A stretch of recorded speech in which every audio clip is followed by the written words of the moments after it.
time now. We're joined today by Sherri Wasserman. And before we begin our lecture, just a few quick notes.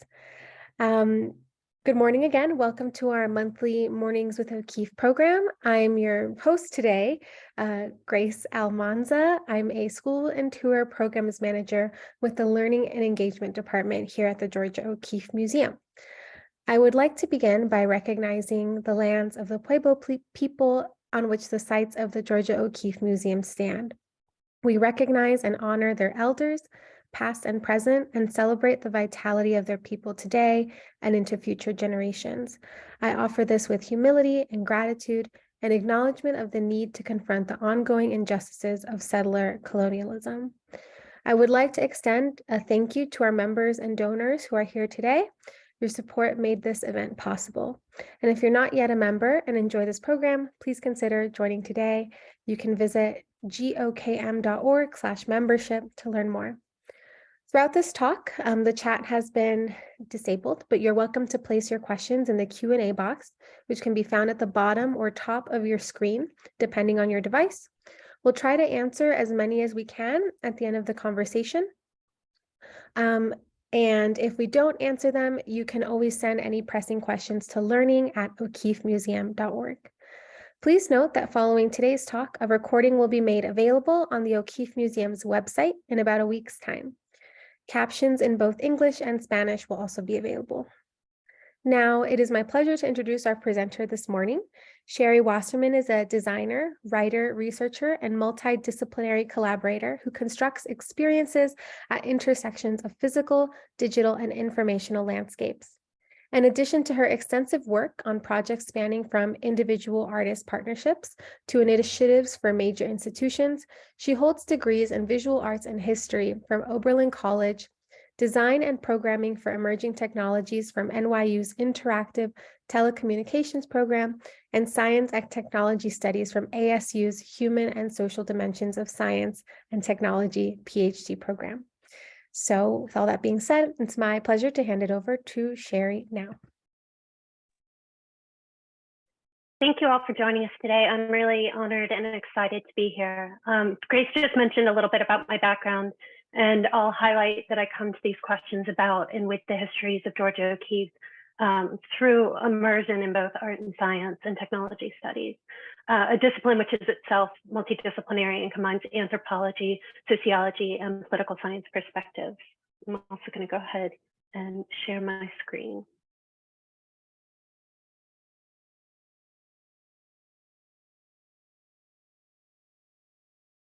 There we go. Okay, so before I begin, I want to thank the extraordinary work and generosity, in particular of Dale Cronkite, the head of conservation and preservation, the Georgia O'Keeffe Museum.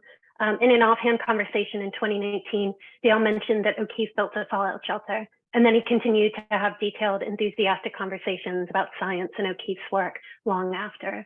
So conversations that I very much hope to continue.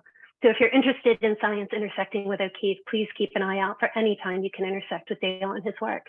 I also want to thank Dr. Sarah Roving, whose 2019 report on the fallout shelter I'll cite throughout this talk, Miriam Langer and Matthew Henderson, who generously hosted me on my many trips to New Mexico to pursue this work, Matthew Battles, the editor-in-chief of Arnoldia, the Journal of the Harvard Arboretum, for whom I made some of the illustrations I'll show as slides, Dr. Jennifer Foley for the kind invitation to give this talk, and Grace for hosting today. So I also want to note that the work I'll talk about today is not complete, but it is substantial, and I think it's exciting. So hopefully you'll find it interesting too. I'm framing today's talk by turning the event description into a question. How does exploring Georgia O'Keeffe's relationships with science and scientists provide new insights into who she was, how she approached her work, and the ways in which she related to the world in which she lived? Before we investigate this question, I want to clarify a few definitions. First, the title of this event is Scientific Imaginations of Georgia O'Keeffe, and this title means more than one thing. In addition to imagination's relationship to an artistic sense of the word, imaginations, as I employ the concept within this context, are based in definitions used within science and technology studies. These types of collective imaginations include entanglement of social, technological, scientific, and economic norms. They're the result of collective buy-in to beliefs of what is considered good for society, and they include power structures and civic engagements. Second, there are a few other terms I'll use throughout this talk. The first word is socio-technical. It's a concept that acknowledges that our societies form from our technologies and our technologies impact our societies.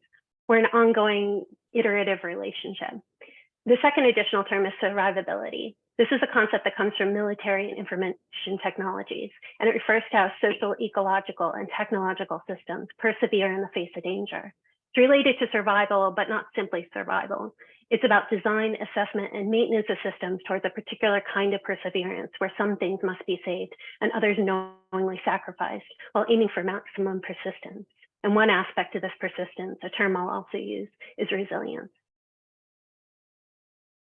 Throughout this event, I'll describe research about both O'Keeffe's fallout shelter and her relationship with her conservator, Caroline Keck. This is a schema for how I'll proceed through the talk as a whole. We'll begin with O'Keeffe, provide context for the shelter and conservation, provide wider worldly context of her time, and span out to how this might be relevant beyond only knowing about O'Keeffe through a different light. I'd like to say that the next 45 minutes will be linear, out from the center, but will realistically move back and forth and sideways a little bit as we proceed through related stories. So today we're looking at a fallout shelter and art conservation as two ways into an examination of O'Keeffe's scientific imagination. And we'll begin with the shelter and why. Georgia O'Keeffe built a nuclear fallout shelter at her home in Abiquiú, New Mexico. My research about potentially why and within what context she built the shelter provides new perspectives on O'Keeffe, including her relationships to science and how her autodidactism may have related to her sense of agency, and allows us to discuss her place and participation as an individual within larger systems. O'Keeffe is an iconoclast, both of and outside of her time. This makes her a very useful figure through which to reflect upon complexities of the nuclear age and its demand for both conformity and individual actions, even as the threat of mass destruction loomed. O'Keeffe's story is not an all-encompassing representation of intersections between popular culture, art, deserts, and the New Mexico and national nuclear imagination. However, a focus upon a combination of her construction of a fallout shelter, her configuration of her home and studio in ways that support notions of survivability and persistence, and her relationships with science and scientists all provide insights into aspects of an individual's place within mid-20th century survival context. Within my research, I've yet to find evidence of archival, citable materials that explicitly explain O'Keeffe's own justification for fallout shelter construction. However, pursuing leads for why O'Keeffe may have built the shelter feels productively dark corners filled with information about potential future scholarship regarding O'Keeffe's life and work. Georgia O'Keeffe was both an extraordinary individual and an ordinary citizen enmeshed in the social, ecological, and technological systems of her time. O'Keeffe is widely considered to be one of the most important visual artists of the 20th century. She co-led the modernist art movement in America while amassing international acclaim. She created a prolific body of work and was lauded as an artistic pioneer throughout her more than 6 decades-long art career. She developed new modes of visual communication, painting methodologies, and roles a woman could inhabit within the art world. O'Keeffe's continued influence can be seen in the form of blockbuster exhibitions, staged in major institutions, ongoing scholarship, and identifiable aesthetic influence on contemporary artists and popular culture. Born in 1887 and initially raised on a farm in Wisconsin, scholarship frequently concentrates on her paintings' representations of landscapes, bones, and close-up imagery of botanicals. Much has been made of her attention to and deep knowledge of environmental science and natural history, alongside her relationship to physical locations, particularly those in New Mexico, where she lived for nearly 40 years. Her first trip to New Mexico was in 1929, and beginning in 1934, O'Keeffe spent summers in northern New Mexico. In 1940, she acquired a house at Ghost Ranch. In 1949, she permanently moved to the state from her home in New York City. In addition to the Ghost Ranch above, she had renovated and extended the dwellings of a home and studio in Abiquiú, New Mexico, between 1945 and 1949. And that's this drawing over here on the right. O'Keeffe's Abiquiú property sits on approximately 4 acres. Part of the compound dates back to the 18th century. At the time of her acquisition, the property's original buildings were in shambles. Though purchased in 1945, O'Keeffe claims that it took 10 years to buy the Abiquiú site. Her persistence in acquiring the property exemplifies her willingness to see a desire through over the course of a decade, and her choice to reconstruct and reinforce rather than tear down the property's old frames reveals her deliberate intermingling of modern and historic structural components. The two together hint that O'Keeffe's worldviews may have possibly fundamentally included longer conceptions of time. She resided exclusively in New Mexico for 4 decades until her death in 1986. And for the majority of that time, she lived between Abiquiú and Ghost Ranch homes. Beginning in 1936, O'Keeffe spent her summers at Ghost Ranch, an exclusive northern New Mexico retreat for celebrities, intellectuals, and the wealthy. It was a veritable melting pot at the mid-20th century zeitgeist. Biographies of O'Keeffe and histories of Ghost Ranch both acknowledge the simultaneous 1940s era presence of O'Keeffe and Manhattan Project leaders, Dr. J. Robert Oppenheimer and Dr. Enrico Fermi. The scientists visited Ghost Ranch when on rest and relaxation leave from nearby secret Los Alamos site. Starting shortly after their arrival in New Mexico, O'Keeffe developed and maintained friendships with multiple Manhattan Project-related Los Alamos-based scientists. So throughout her life, O'Keeffe was a singular individual situated at the nexus of artistic, intellectual, and cultural milieux. Her artistic credibility and celebrity also provided her with access to information and resources rare for a woman of her time, while amplifying her status as an aspirational representation of what women, smart, accomplished women, could achieve. Her physical location in the southwestern deserts generally, and New Mexico specifically, was also an influence on O'Keeffe's worldviews. O'Keeffe drew and painted hundreds of artworks of her surrounding landscapes. Many images were the result of her intrepid navigation out into often remote lands. Her life, her work, and her viewpoints were inextricably tied to the physical and cultural geographies of her place, particularly that of northern New Mexico within the last 2/3 of the 20th century.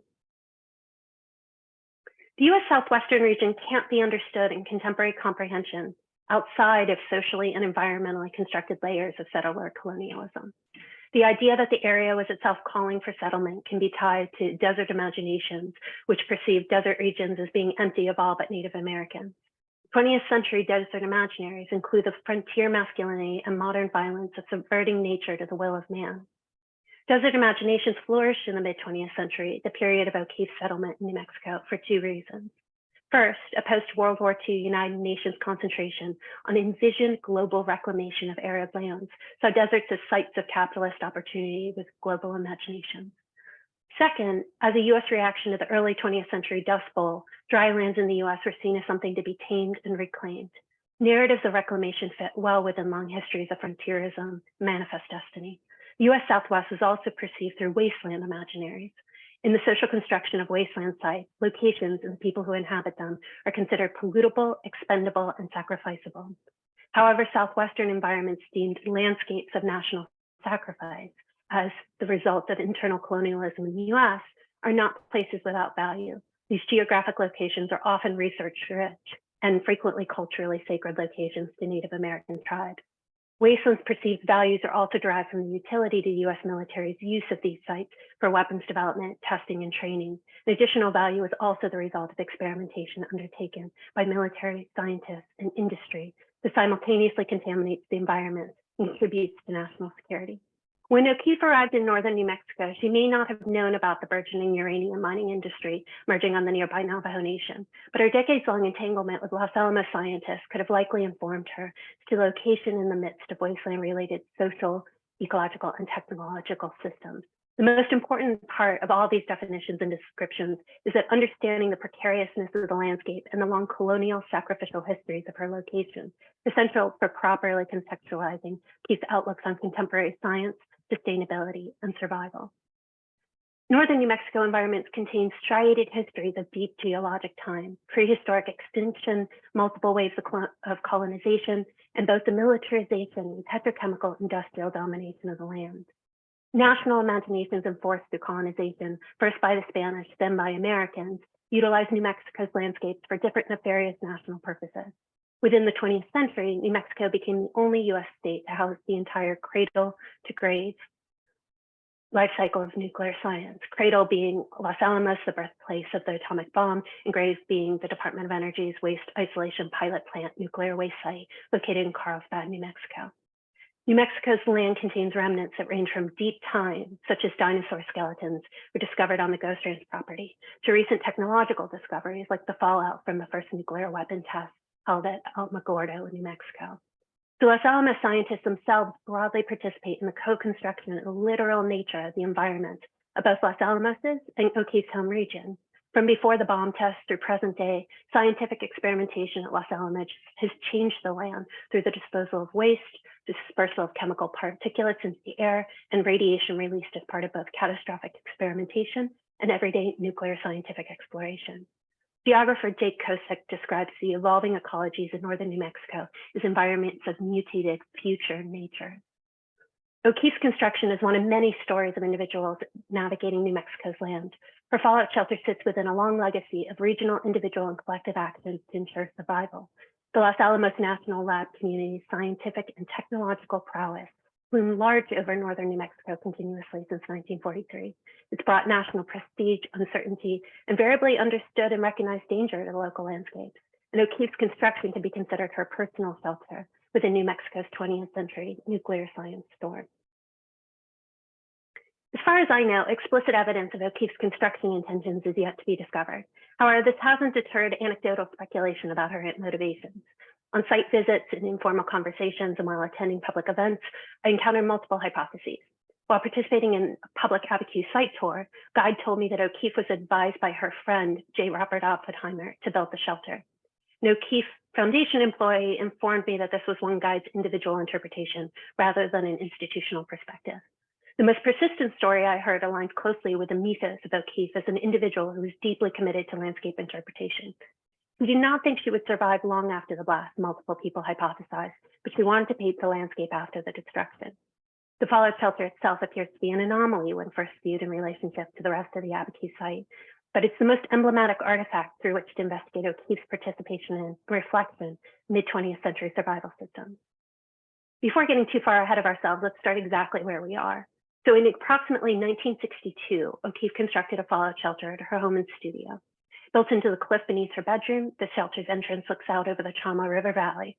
Within the 1970s, O'Keeffe and her assistants cleared out most of the materials housed within the structure.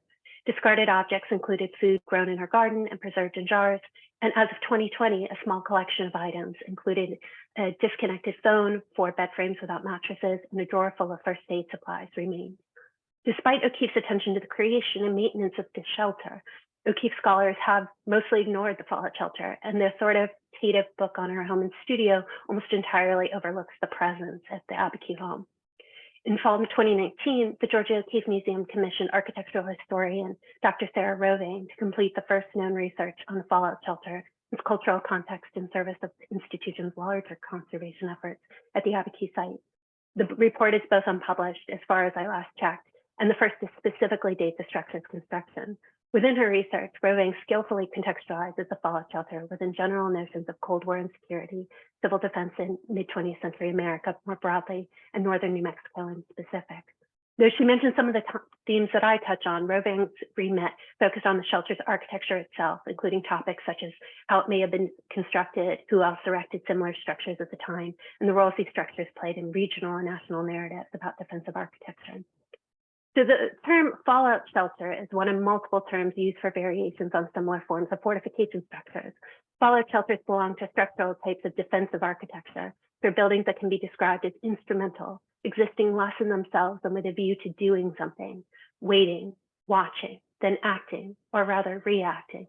Roving explains why shelter is the best description when she notes that shelters like O'Keeffe's were meant not to provide any significant defense against the actual heat and explosive power of an atomic bomb, but to protect the occupants from subsequent radiation exposure following a strike that happened at some survivable distance away. She states that it's therefore more accurate to refer to the structure as a fallout structure rather than as a bomb shelter or bunker. The fallout shelter's aesthetic is anomalous within the context of O'Keeffe's larger property. Her home and studio building fuse traditional New Mexican architecture with clean, modernist arrangement. O'Keeffe's dwellings are constructed of adobe and furnished with mid-century modern chairs, bookshelves, and tables. A combination of natural and well-designed lighting fills the rooms. Most walls are painted and part are in full, a pristine white. An exception is the gray mud plaster featured in O'Keeffe's bedroom, the result of the use of a particular dark clay found within northeastern New Mexico. Throughout the home, one sees no clutter or cracks. The entire compound is utilitarian, pristine, and elegant, except for the fallout shelter. One could easily surmise that the fallout shelter has been an aesthetic anomaly since its construction. Slightly haphazardly placed stones surround the entrance door, made of wood and metal. The structure appears to be comprised of concrete block. The interior is painted cream. Ventilation pipes, barely visible from O'Keeffe's studio and bedroom windows, are painted brown close in tone to the surrounding dirt to blend in with the environment. Within the shelter, cream-painted cork wall hangings supply hooks for securing supplies.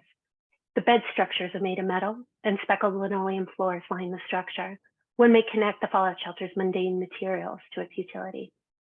Within the context of this research, I find the shelter's anomalous design notable because of how effectively the fallout shelter may be understood as a material artifactual embodiment of O'Keeffe's both exceptional and quotidian relationships with socio-technical systems of her time. Her own expertise gained her unusual direct channels to civil defense scientists and information. Her cultural standing and economic classes provided her with entry to spaces where she encountered relevant experts. These bona fides similarly allowed her to independently acquire prime real estate proximate to scientific and technological developments. Her specific forms of participation in her own survival were a result of her privilege. Her access gained by her credible notoriety and her autodidactism within the context of socio-technical system expectations. However, part of what's incredible about O'Keeffe's fallout shelter is that within larger contextual imagination, her construction of defensive architecture is not extraordinary. She fulfills the common citizen's expected role. O'Keeffe did not change the survivability of the larger complex civil defense system within which she was enmeshed. However, she nonetheless took actions at her individual scale to increase the resilience and survivability of her personal, social, ecological, and technological systems within the context of larger threats and culture. So Hey, as I Sheri. mentioned, So sorry, just really quickly, some of our attendees are a little hard of hearing, and they're wondering if you'd be able to slow down just a little bit so they can understand, what you're saying. Sure. Oh, I'm so sorry. It's Yes, okay. I'll slow Thank you down. so much. I was, so as I mentioned earlier, during a public behind the scenes tour at the Abiquiú compound held in September 19th, a guide claimed that O'Keeffe built the fallout shelter after doing so was suggested by J. Robert Oppenheimer. As I mentioned earlier, I found no archival evidence to support the idea that O'Keeffe and Oppenheimer were friends. Multiple sources confirm that they knew one another and that they had reason to cross paths over the years, but nothing reinforces that they were close enough to have a conversation that aligns with what the tour guide described. However, within her library, O'Keeffe owned multiple publications written by Oppenheimer. One of the books was The Open Mind, containing his essay, Prospects in the Arts and Sciences. Within the essay, Oppenheimer writes about what he perceived as the intertwined roles of artists and scientists within society. Both the man of science and the man of art live always at the edge of mystery, surrounded by it. Both always as the measure of their creation have had to do with the harmonization of what is new with what is familiar, with the balance between novelty and synthesis, with the struggle to make partial order and total chaos. They can, in their work and their lives, help themselves, help one another, and help all men.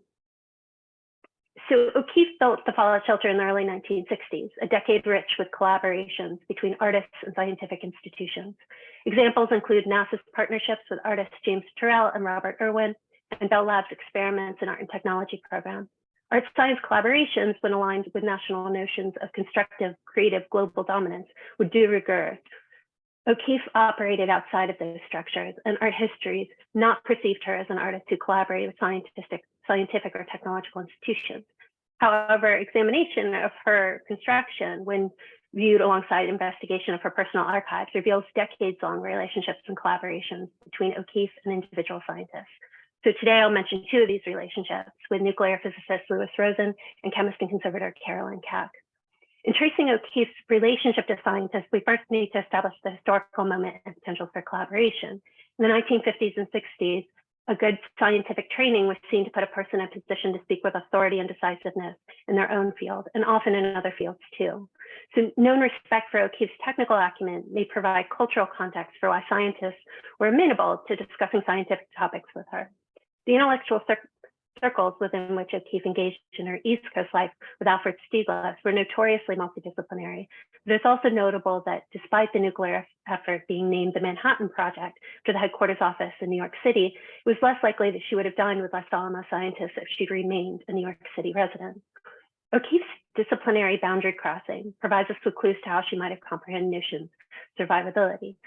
According to Los Alamos scientist Louis Rosen, O'Keeffe, from the time they met in the late 1940s, was very anxious to talk about what was going on at Los Alamos.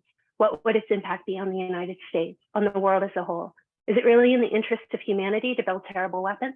She wanted to understand all of these things. Her interests, he states, encompass questions related to scientific underpinnings of nuclear technology, both weaponry and energy, but her scientific interests were broader. She was interested in the impact of science on life in general, noted Rosen in his 2003 contribution to the Georgia O'Keeffe Oral History Project. Rosen claims that he and O'Keeffe talk more broadly about science, technological development, and knotty problems such as global hunger. They also discovered nuclear physics and developments that led to the atomic bomb. So Rosen's testimony to O'Keeffe's curiosity supports a vision of O'Keeffe as an autodidact interested in both complex and everyday concerns born of nuclear weapons emergence on local, national, and global stages. Defensive architecture is one part of this response to nuclear risk, response to acute threat alongside mundane and structural aspects of society. Her construction of a fallout shelter in part embodies her notions of civic imagination and elicits examination of how national, socio-technical, and socio-political imaginations impact individual visions of collective survival. So novel structures of control emerged within the birth of the nuclear age, as did new articulations of individual citizens' roles within Americans' atomic futures. For individuals within the state, the concepts of risk and threats need to be controlled. And as it pertains to potential anxiety-invoked responses, public figures need containment just as much as the potentially runaway physical hazards of atomic energy. However, these technologies' benefits are often seen as unbounded, while risks are framed as limited and manageable. America's socio-technical systems create durable imaginary of containment, both nuclear technologies and public fears. But O'Keeffe was never one to be contained by social mores, expectations, gender roles, or anything else within her life. She embodied the unexpected, and this often positioned her as a threat to institutional and authoritative powers. During the most secretive government operation of the 20th century, O'Keeffe lived within miles of its headquarters. Though she was an international celebrity by the time she moved to New Mexico, she was still perceived as an outlier to restrain. The FBI opened a file on O'Keeffe in 1953 in response to what was seen as her dangerously left-leaning tendencies. They reportedly closed the file in 1954 due to lack of evidence that she was a threat to U.S. political stability. O'Keeffe's self-focus aligned perhaps surprisingly well with U.S. governmental attitudes regarding public safety in the face of potential destruction by nuclear weapons.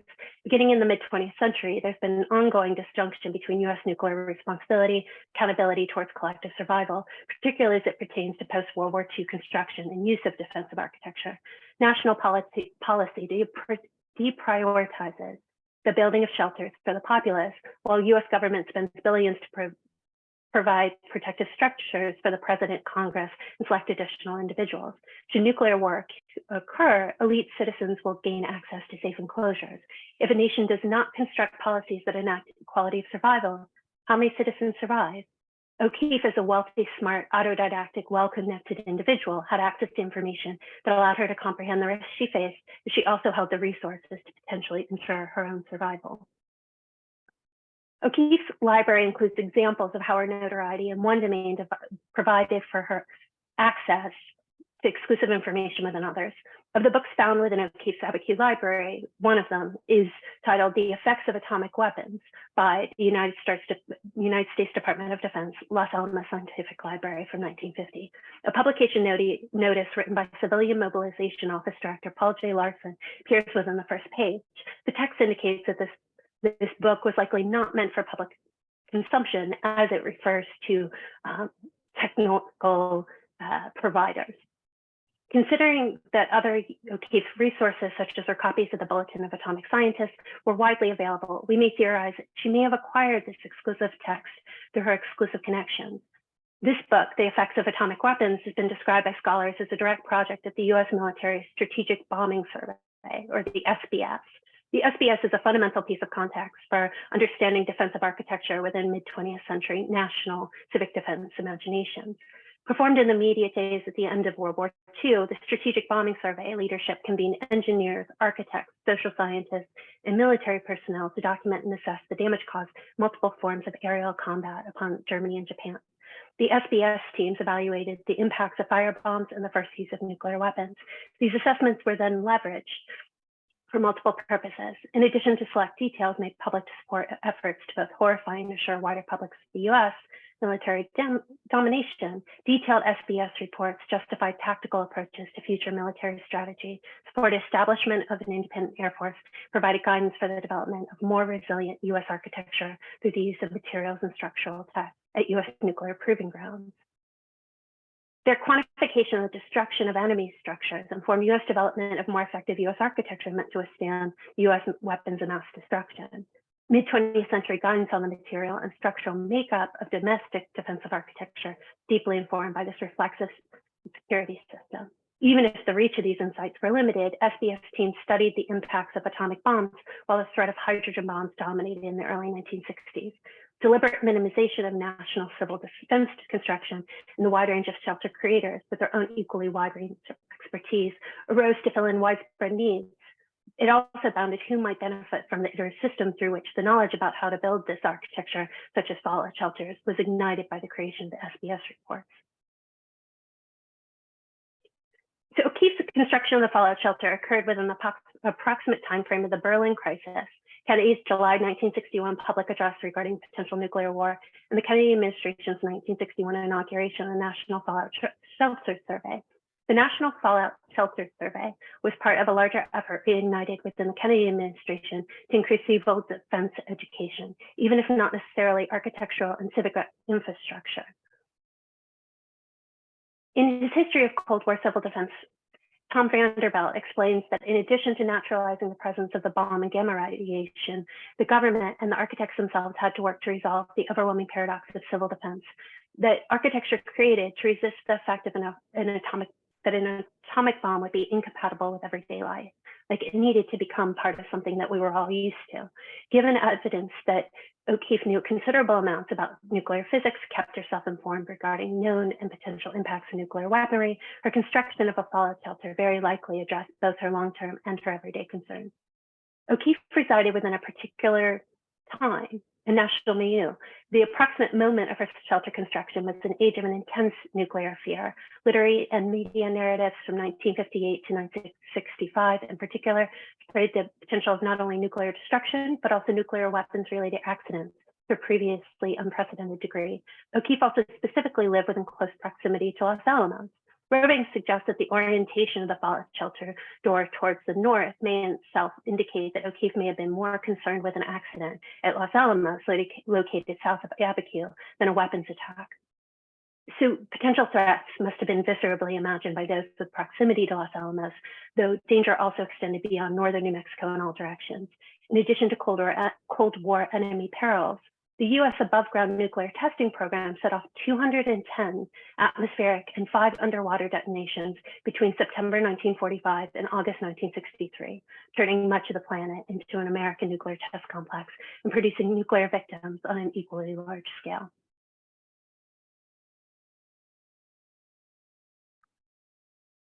O'Keeffe's actions were undeniably in dialogue with her socio-technical surroundings, but simply positioning her as a tiny component within larger systems underplays the ways in which she exerted individual agency over her own potential futures.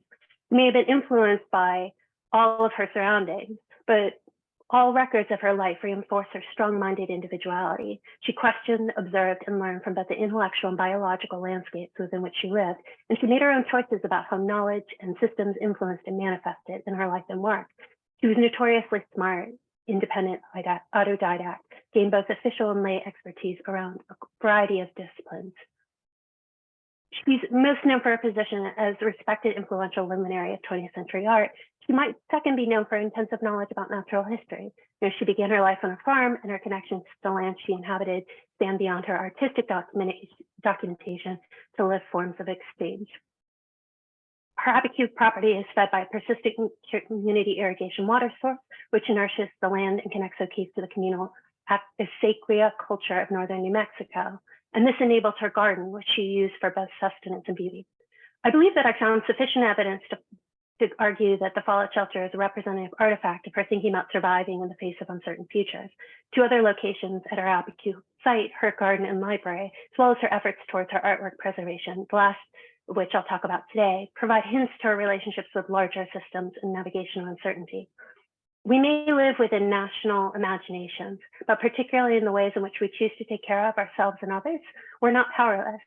O'Keeffe's personal library reveals her own search for information as agency, exemplified by deep investigations into known impacts of atomic weapons, sociocultural and environmental ramifications of both nuclear energy and nuclear weapons, and structures through which one might survive nuclear war. O'Keeffe owned commercially distributed pamphlets about prefabricated shelter structures, governmental civil defense propaganda about how one may survive an attack, and government publications on nuclear science marked as not meant for public distribution.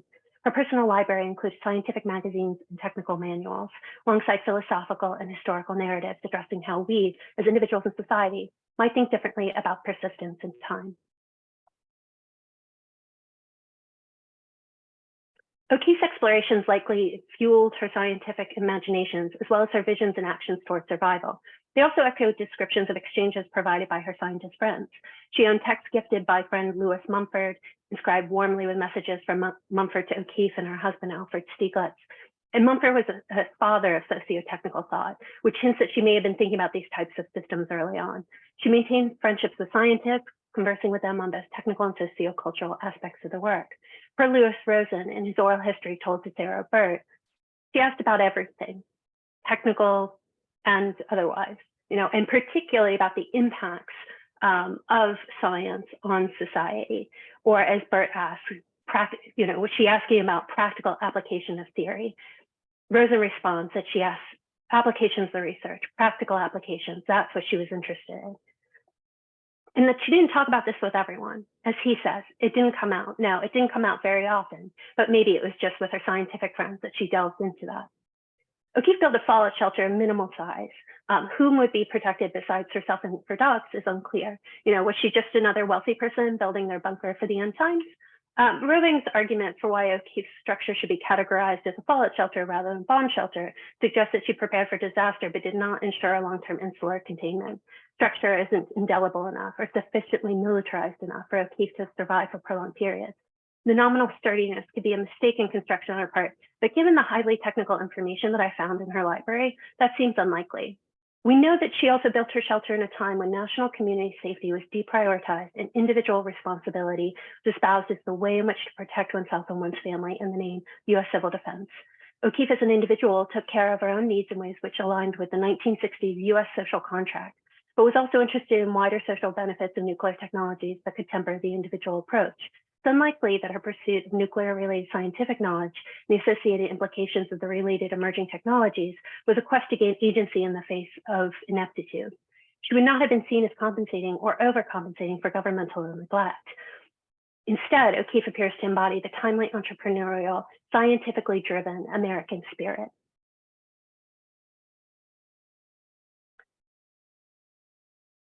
Everyday encounters with scientific rationality and technology in ordinary women's lives help to produce various theories and practices for actively improving the conditions of their local communities' environments, writes social scientist Detiro.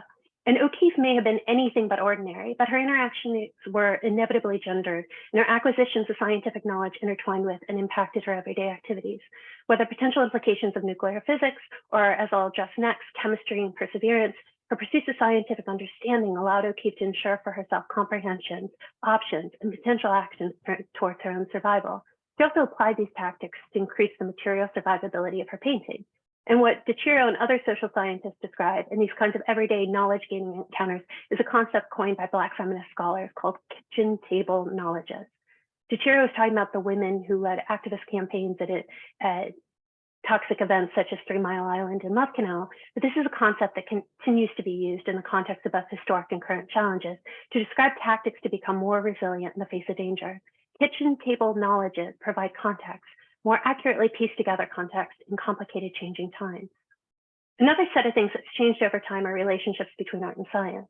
I mentioned earlier that the 1960s were a particularly charismatic time for art-science collaboration. But O'Keeffe's art practice always included science, even if her training was framed as meticulous craftsmanship rather than education in chemistry or optics. She created art. It was also art which she pursued with the discipline of scientists constructing rigorous experiments. However, writes Dale Cronkite, This precision is not for the sake of engineering prowess.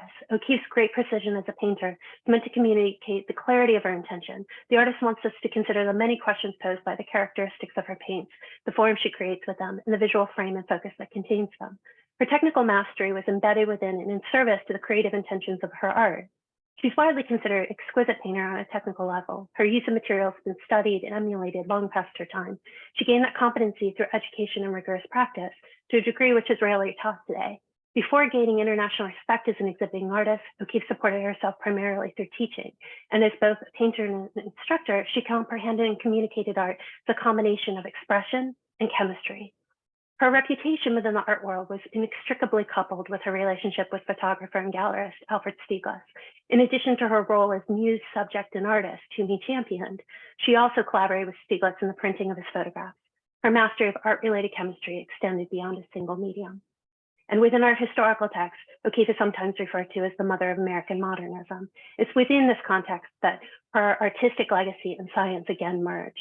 This moniker arises from both her association with Stieglitz and conceptual approaches employed within her art. Modernism refers to a collection of early and mid-20th century styles that embody the shifting intellectual, sociocultural, and technological landscapes of Western Europe and America. Often these styles include the use of modern manuals and technology to express the activity of the artist as creator, to depict the essence of the modern model of reality revealed by science. In addition to her inquiries into nuclear science and socio-technical systems, O'Keeffe pursued scientific knowledge pertinent to the construction and conservation of her paintings. In an essay by preeminent O'Keeffe scholar and former O'Keeffe Museum director Barbara Buehler-Lines, the artist's interest in conservation is described as O'Keeffe being keenly interested in the condition of her works, and begins and ends with the fact that she often had them cleaned or otherwise treated by conservators. However, after reading 40 years of letters between O'Keeffe and her conservator, Caroline Keck, I found that Buehler-Line's superficial description feels like it betrays the existence of a much deeper collaboration. The letters contain materials advice from Keck to O'Keeffe, requests for technique recommendations from O'Keeffe, and even Keck sending O'Keeffe chemical supplies and instructions as to how to treat her own paintings to ensure longevity. In parallel to other aspects of O'Keeffe's life, work, and construction of the fallout shelter, O'Keeffe was not just thinking about the mundane task of cleanliness. He engaged with larger questions about science and time and about preservation and durability. In this way, I hypothesized that an examination of O'Keeffe's engagement with Keck regarding conservation is an extension of the worldview from which her construction of the fallout shelter emerged. Research on O'Keeffe's relationship to Keck supplements my investigation of fallout shelter for 3 reasons. First, given their genders and the context within which they worked, this may be a case of the employment of kitchen table knowledge tactics. Both were experts in their complementary fields, but their modes of information exchange were professional and also partial, cumulative, and highly colloquial. Second, and most importantly, evidence of O'Keeffe's collaboration with Keck supports my argument that scientific pursuits weren't an aberration. The relationship confirms that scientific collaborations were fundamental to O'Keeffe's work and worldview. It's possible that O'Keeffe's work is a manifestation of this intersection of artistic and scientific imagination. Third, the O'Keeffe-Keck relationship again hints at how O'Keeffe may have thought about survivability in time. So art historian Bernard Berenson notoriously described the conservation and restoration lab as a kitchen of art. And this was meant to be derogatory to the profession, to indicate its less valued behind the scenes intersection with an influence on the art world. It's a flip to this notion, a lack of subjugation, that this reference aligns with the idea that Keck and O'Keeffe's relationship was in part a form of kitchen table knowledge exchange, because a kitchen is a complicated, racialized, gendered space, and kitchens reproduce patriarchal structures and can be spaces of power and emancipation where women communicate, create, and reinforce structures of care. I want to be careful not to overemploy the concept here, particularly as it's concept grounded in Black feminist thought, and I'm referring to two middle and upper class white women. However, though Keck and O'Keeffe rarely occupied the same physical location, they nonetheless carved out a space for themselves outside the gender norms of their time to provide support, knowledge, and everyday communication. The O'Keeffe-Keck relationship was unusual for its time because both women were rare and extremely notable in their respective fields. Their collaboration may have also been extraordinary because of the contemporary state of artist-conservator relationships. In his history of art conservation and restoration, Marco Grassi describes the bifurcation of the roles of artist and conservator beginning in the late 1700s, coming to a distinct head in the mid-20th century. Before the late 1700s, the roles weren't necessarily separate, and the subsequent distinction became about more who performed what tasks. Until the 1960s, it wasn't clear that conservation's scientific purpose was to preserve artistic intent, and Grassi notes that Keck's husband, who was also a conservator and Caroline's close collaborator, was notorious for being an operator who prized material science over artistry and nuanced consideration. The professionalization of conservation as scientific endeavor, exclusive of and deliberately ignorant to artistic intent, should have placed O'Keeffe and Keck in opposition. Instead, as proven through the knowledge exchange described in their correspondence, they positioned the artistic and scientific expertise in ways which place science in the service to art. So O'Keeffe and Keck's collaboration was reciprocal to the point of what Cronkite terms the influence of the conservator in shaping O'Keeffe's aesthetic. Quote, "With your experiences, will you tell me, do you find that cobalt blue almost always cracks? It's such a beautiful color, but I have such bad luck with it," writes O'Keeffe to Caroline Keck in December 1959. "Please do not use this color again," writes Keck to O'Keeffe regarding a particular brown earlier that same year. "Maybe another tube would be all right," she continues, "but substitute something else for it if you can." Changes within O'Keeffe's materials and color palette may sometimes be tracked back to her correspondence, her collaborations with Caroline Keck. Their collaboration spanned beyond aesthetic modifications to include tangible impact and O'Keeffe's paintings towards increasing material resilience. O'Keeffe painted with highly controlled purpose, and it was through her increasing scientific knowledge that she gained control over her art. By the mid-1930s, O'Keeffe had destroyed approximately 35 pictures, and although she never explained why she destroyed them, O'Keeffe scholar Bueller Lyons theorizes that one can presume either that the condition had deteriorated to the point that effective restoration was not possible, or they didn't in some way meet O'Keeffe's evolving standards. In one of his own essays, Cronkite confirms this perspective on the destruction. And O'Keeffe's artistic imagination integrated conceptions of time. It is through examination of nearly 4 decades of correspondence with Keck, we discover ways in which O'Keeffe increased her scientific knowledge and collaborated with Keck in order to ensure the artistic intent of her paintings for the long term. Modifications of practice and preservation towards long-term resilience appear both within O'Keeffe's lifetime and in the ways in which the Keck-O'Keeffe collaboration's knowledge system span beyond the individuals with whom they began. Cronkite describes contemporary encounters with O'Keeffe paintings falling into one of 3 categories due to pragmatic material constraints: the public visibility and frequent transportation of her work, and the passing of time. So first, one very rarely might encounter an O'Keeffe painting to which no modifications have been made. These pieces were likely meticulously maintained and rarely exhibited. Second, one might view an O'Keeffe-Keck collaboration, a painting impacted by the collaborative preservation of the artist's original intent. And third, some paintings have been conserved by students of Keck's and their students trained in the Keck-O'Keeffe way. So as Whitaker Peters writes in the book, Georgia O'Keeffe, Color and Conservation, quote, "O'Keeffe's charge to Keck was to see to it that her pictures did not change," end quote. Keck fulfilled her charge, and their collaboration instituted ways in which the mission continues to be followed through subsequent generations, ensuring O'Keeffe's work resilience for the uncertain and indefinite future. So why does all of this matter? I'll propose that investigating O'Keeffe's scientific imaginations matters for a few reasons. First, Georgia O'Keeffe was undeniably extraordinary, and her actions in cases such as the build of her nuclear fallout shelter were not only exemplary of what it meant to be a mid-20th century American citizen, they were downright ordinary. She's a charismatic, unusual way into stories about a complicated time. Second, I suspect that you may be here today because you're a fan of O'Keeffe's work. And I'll admit that, though I've always been an admirer of her skill and aesthetic beauty, I wasn't.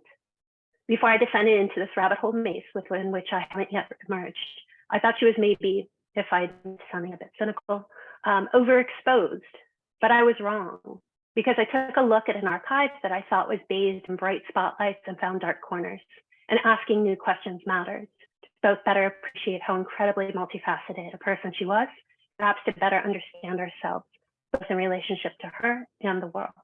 And lastly, I think these types of stories matter because we all face social, ecological, and scientific or technological uncertainty every day. And O'Keeffe was not alone in her pursuit for persistence in the face of unknown futures for herself or her art, and neither are we. Thank you.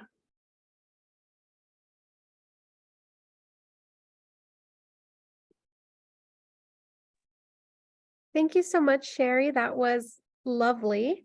It was great to learn so much about your work and your work diving into O'Keeffe. So we're going to move on to just a Q&A portion of the lecture today. We have some questions in the chat already, but we have about 10 minutes if you'd like to put in any more questions that you may have, if you haven't already. So we'll start off with a question by Cheryl, who asks, where can I learn more about O'Keeffe meeting with Oppenheimer? There are breadcrumbs throughout multiple books, but nothing that goes into it in detail. I found the majority of those references within histories of Ghost Ranch, more than I found them within biographies of O'Keeffe. And then in finding that she owned his books in her library, I was like, okay, maybe there's section here. Also in the archives at the Georgia O'Keeffe Resource Center in Santa Fe, there's some correspondence between her and Los Alamos, but not necessarily her and Oppenheimer himself. So it's easier to find larger kind of context of her with Los Alamos as a whole, even in the early days, and then specific mentions like things that say, oh, she and Oppenheimer were at Ghost Ranch at the same time over the same number of years. Those are mostly in Ghost Ranch biographies rather than O'Keeffe biographies. And I think there's a reason for that. I'll just kind of say this more generally, which is that, you know, most O'Keeffe biographies are written by art historians. And art historians don't necessarily ask about things like her relationship to Los Alamos, which makes total sense, right? That's not their concentration. And that's not what they want to emphasize about her. But putting her in the larger northern New Mexico context in some of those kind of wider books that mention her but aren't specifically only about her, you get the evidence that they did cross paths, if not, you know, even if they weren't close. Ironically, one of the things I did find evidence of was stories of her becoming friendly with Oppenheimer's brother, Frank, who was based in San Francisco, was blacklisted from the Manhattan Project for his communist tendencies and went on to found the Exploratorium, the science museum out there. So I did find some anecdotal stories within oral histories and correspondence in the archives about her potentially developing a relationship with Frank, but not with just intersections with J. Robert. They were in the same kind of general place. Thank you. It's so interesting how much we can find when we just like keep digging, right? Absolutely. Speaking of the Manhattan Project, Sue asks, weren't these conversations with Manhattan Project scientists a breach of security? How were these scientists able to discuss their work with O'Keeffe? That's a really good question. I do not know whether or not they were a breach of security because there is not evidence of exactly what they said, right? I would imagine, given what I know about Los Alamos and the Manhattan Project, it is possible that they weren't breaches of security, that conversations, like even though she met Louis Rosen soon after he came to Los Alamos, that the more detailed conversations they had may have happened a little bit later. And she and Louis Rosen literally talked over dinner, right? These were not formal conversations. These were not interviews. You know, this was a different kind of kitchen table knowledge, right? Is that they'd have dinner and talk about nuclear energy. And so the closest specifics I've found is in Louis Rosen's oral histories and in correspondence between her and Louis Rosen and his wife, but I'm still looking. And yeah, the security question is a good one. I would imagine, given that most Manhattan Project scientists were followed, might be one way to call it, kept a close eye on them, whether or not they were slipping, you know, nuclear secrets to O'Keeffe. I would say the likelihood is low, but how they could find ways to talk about their work in the science without revealing, you know, national secrets was possible given the informal environments that they were in. And then when she developed closer relationships, having dinner, going to events, sitting in a corner talking, those kinds of ways are the ways in which I understand knowledge was passed between her and them. Great. Thank you so much. Another question by Laura is if you see any connection between O'Keeffe's concern about long-term intergenerational preservation and the similar challenge of nuclear waste disposal? Yes, I haven't found evidence that she saw parallels between those things, but I see parallels between those things. I mean, I do know that she was asking about larger humanistic impacts, what's going to happen with these technologies. We're also talking about conversations, that began in the 40s, the 50s, and the 60s, when not as much was known about nuclear waste. And I think there was an optimism that we could solve it very quickly. We are now much later. We're still working on it as a longer concern. But to my mind, that's part of what is so interesting about looking at the fallout shelter and also looking at her paintings, is because both of them give you a sense that she didn't just think about tomorrow, right? She thought about longer spans of time, the persistence of her work, the persistence of her life, and that may give us hints to how that, plus what Rosen says about her interest in the practical applications and impact of science and technologies, that may give us hints to how she may have been thinking about those larger concerns. I continue to look. I would not say I have read absolutely everything that exists. If I find something specific, I will be public about it. But it's a really good question. Thank you. We had sort of a follow-up to not this question, but the last one from an anonymous attendee who asks, what was the reciprocal influence, if you know, of O'Keeffe on those scientific communities?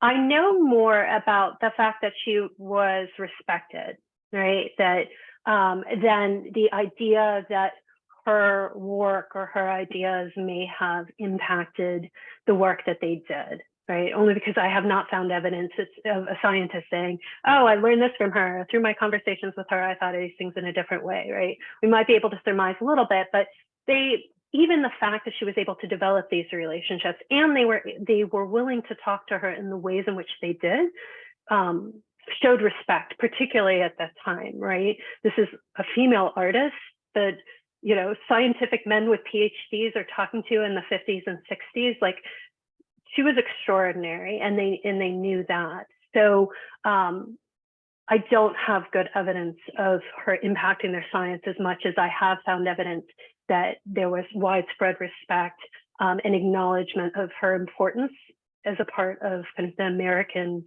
way of being,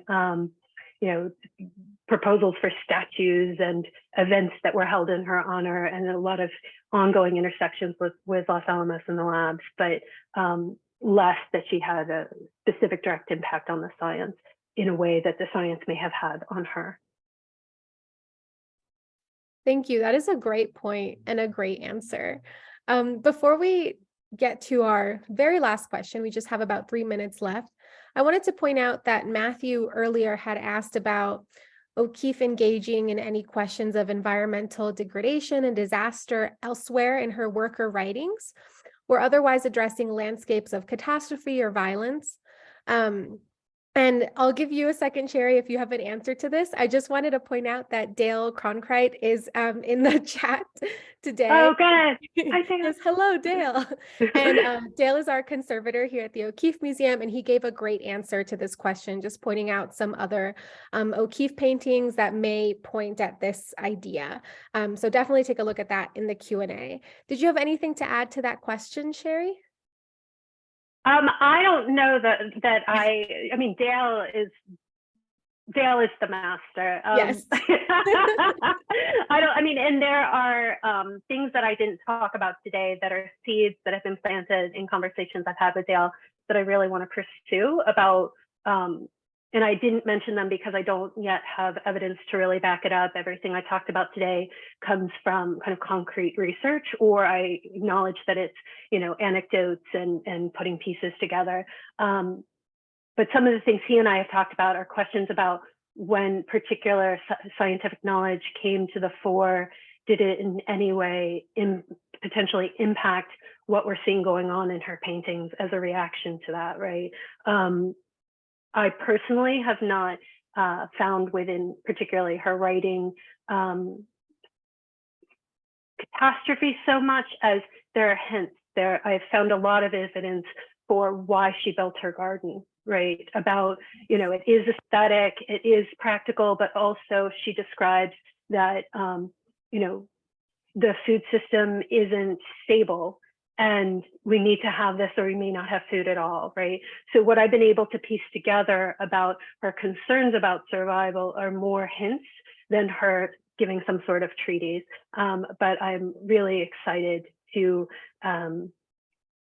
read Dale's answer because I'll bet his answer is much more interesting than mine. Yeah, I think it's sort of the same idea. There are like the hints and allusions in the paintings, but never anything super, super concrete. She was an abstract artist at the end of the day. She's never going to tell you exactly what it is. Right, exactly. And everything I found about her says that she also attempted to not be overtly political. She didn't want to be called a feminist. She didn't, even if she had friends who were deeply political, like Anita Pulitzer, who was a suffragist, or, the kinds of people that got her on an FBI list, that she was very careful about what she said to the outside. So I suspect learning more about that will be about getting more into her personal papers and seeing if we can find anything she might have written down or in letters to someone as concerns. Definitely, just more and more deep dives. We are at time now on the hour, so that's actually going to conclude our Mornings with O'Keeffe lecture for today. Thank you so much, Sheri, for joining us. If anyone else has any other pressing questions, feel free to email us at learning@o'keeffemuseum.org, and we'll try to answer those to the best of our ability. But thank you so much, and have a great rest of your day. Thank you for having me. Of course. Bye-bye.